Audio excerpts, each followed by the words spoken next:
I wanted to make this video because I'm a safari guide and I've been taking people on safaris for years and years and years, and I find that a lot of people come here really unprepared. So I wanted to make just a short video about things that you should bring with you on safari. Hopefully it's all practical common sense stuff that you would have thought of anyway, but maybe there's one or two things that you didn't really consider that this might help with and you'll think, oh well, I should pack that, that's good. So the first thing to bring on safari is obviously a camera. If you've read any of my writing or my book, you'll know that I'm not really a camera person per se, but I do understand that 99.99999% of people who come on safaris are here to take pictures. And so yeah, bring a camera with you, bring a good camera, but really know how to use it. I get a lot of guests that show up with their cameras. They've maybe just gone out and they've bought a brand new camera for their safari. They've spent an absolute fortune and they don't know how to use it. Cameras are complicated things. I don't know how to use them, so I can't help you.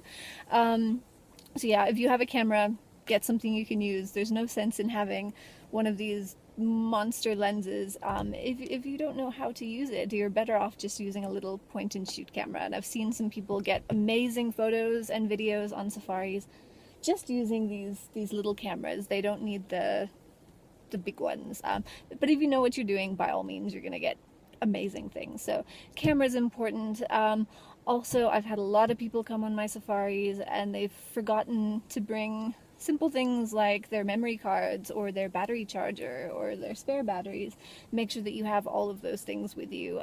When you're out in the middle of the bush, you can't just run to the camera shop and get new stuff. And unfortunately, most lodges won't be able to help you out very much with that either. So just make sure that you have what you need. And also make sure that you've got something to protect your camera. It's quite a big problem in Africa. Dust. If it's not super dusty, it is super rainy. And I've seen cameras get quite destroyed by the weather. So if you're going to bring your camera with you, make sure that you've got a really good cover for it. I don't know, sometimes do they come with rain jackets? I don't know. If your camera has a rain jacket, bring its rain jacket with you, and use it. You know, just be careful. Simple things. Even I know, you know, don't change your lens while the vehicle is bouncing like this. You're gonna get dust into your lens. You're gonna screw up everything. So yeah, bring a camera, but be very careful with it. Make sure that you have a camera, you know how to use it. Really, really important. So camera, as far as what you're gonna wear on safari, a hat is really, really important.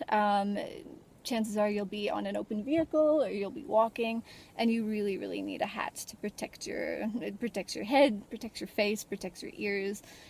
Get one of these wide brimmed jobbies.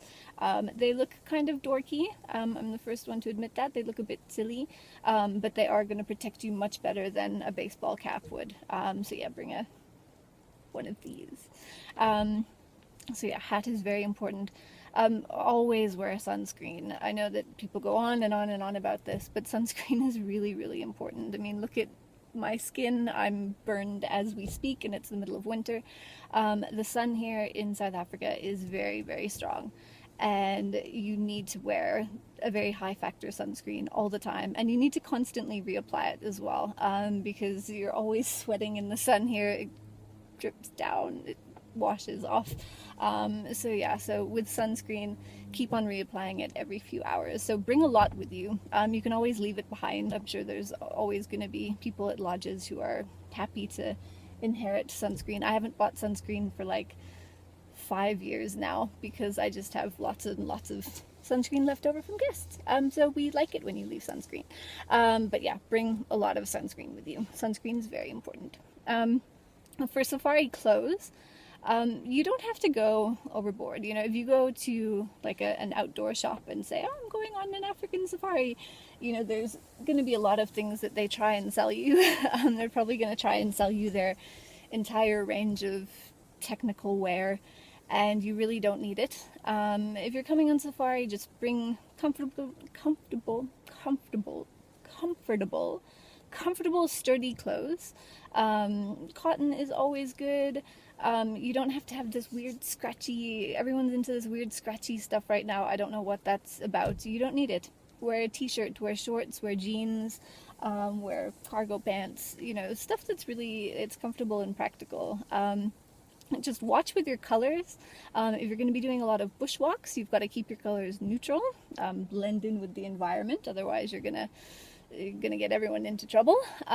If you're on a vehicle, color is not so important, but please avoid coming onto my safari truck with bright lime green from head to toe. I've had that happen before. Don't do it. So yeah, keep your colors fairly neutral. More important on a walk than on a game drive. For example, what I'm wearing now is fine because I'm just sitting at a water hole in my own car. But if I was on an open vehicle safari, I wouldn't wear this. My shoulders are exposed, I'm gonna get burned. This necklace thing I'm wearing around my neck, I don't even know why I'm wearing it. It's very unpractical. And if you wore something like this in the bush, you'd quickly learn all about acacia trees and their thorns and what their thorns can do. You'll probably end up hanging yourself on something. So, you know, keep your clothes very basic and practical. That goes for footwear as well. You really don't want to see like what a sickle bush thorn will do to my Crocs flip-flop. I've done that before. Wear shoes with really good thick soles.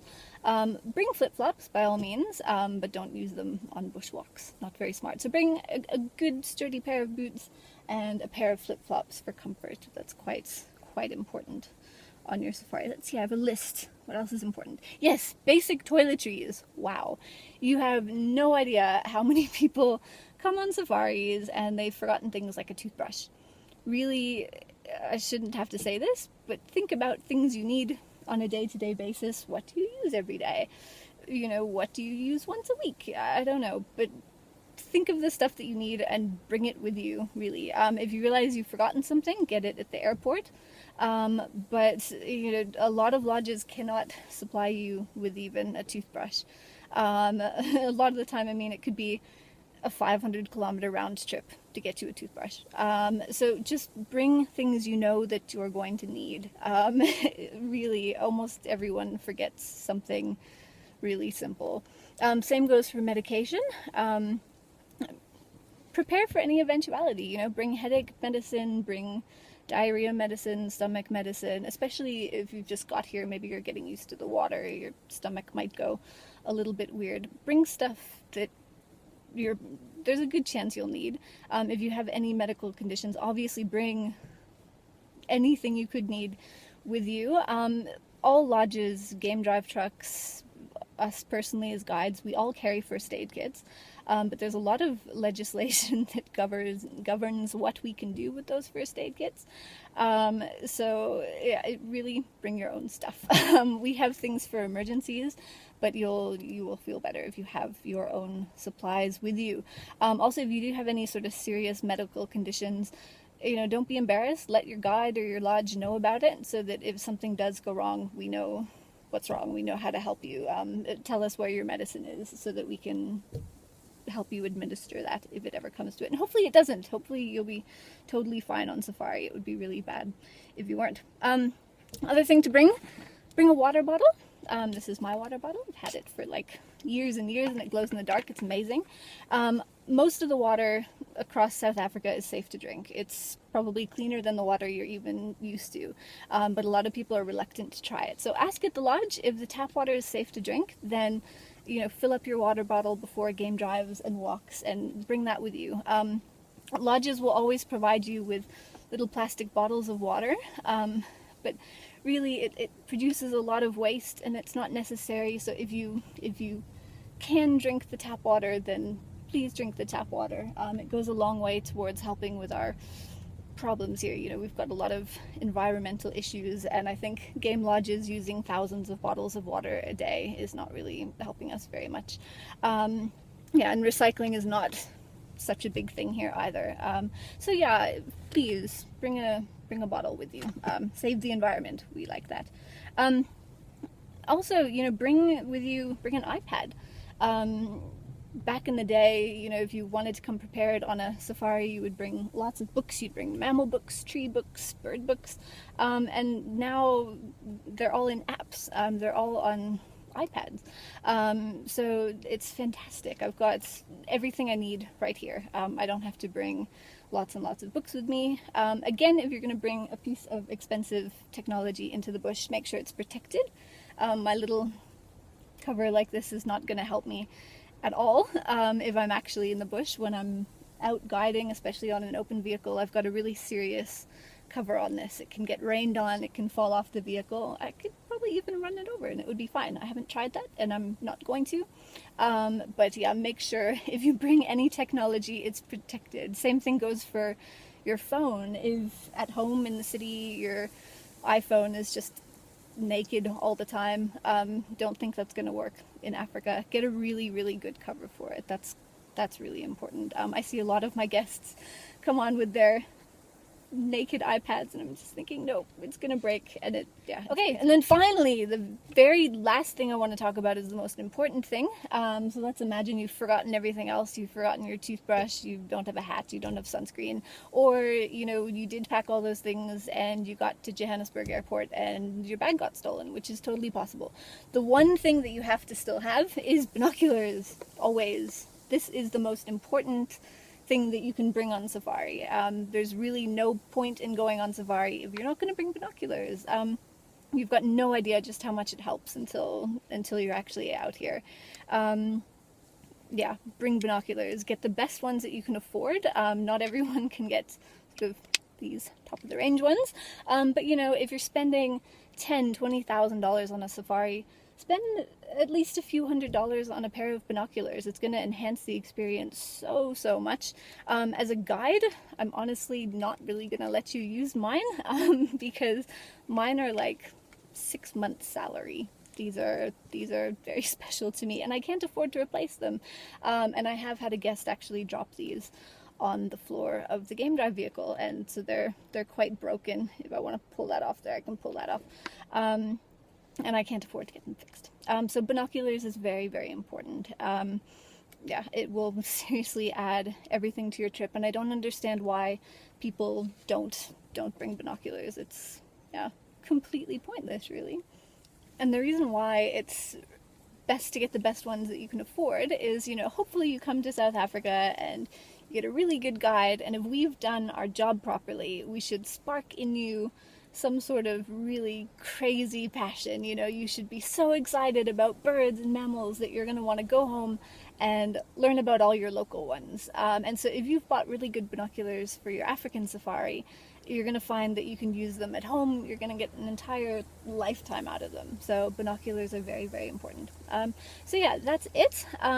There's a lot of things I didn't cover. So if you have any sort of questions, anything else you want to know about, there's a really loud truck behind me.